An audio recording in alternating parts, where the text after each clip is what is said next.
Hi, in today's Biochemistry Bits, we are going into the Reasoning Out Questions series, which is the episode 3. Why there is orotic aciduria in ornithine transcarbamylase deficiency. So இந்த question answer பண்ணுறதுக்கு முன்னாடி ornithine transcarbamylase அப்படிங்கிறது என்ன, அதோட function என்ன? It's an enzyme of urea cycle, மைட்டோகாண்ட்ரியால இருக்குது. அது கேட்டலைஸ் பண்ணுற reaction carbamoyl phosphate plus ornithine will combine to form citrulline. அதுக்கு தான் இந்த என்சைம் தேவை.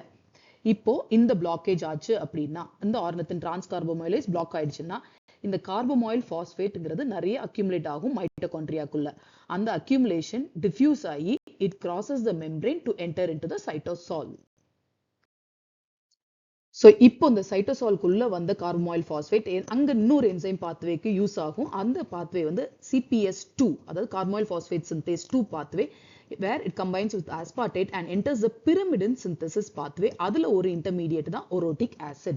So to summarize, the enzyme deficient ornithine transcarbamylase urea சைக்கிள்ல வர்றது மைட்டோகாண்ட்ரியால இருக்கு. அது வந்து கார்போமைல் ஃபாஸ்பேட் அப்படிங்கிற காம்பவுண்ட் அக்யூமுலேட் பண்ண விடுது. இந்த என்சைம் டெஃபிஷியன்ட் ஆச்சுன்னா and the compound accumulates and diffuses into the cytosol, where it enters the pyrimidine synthesis pathway by action of CPS2, and pyrimidine pathway oda metabolite orotic acid adu increase agum. So that is why orotic aciduria happens in ornithine transcarbamylase deficiency.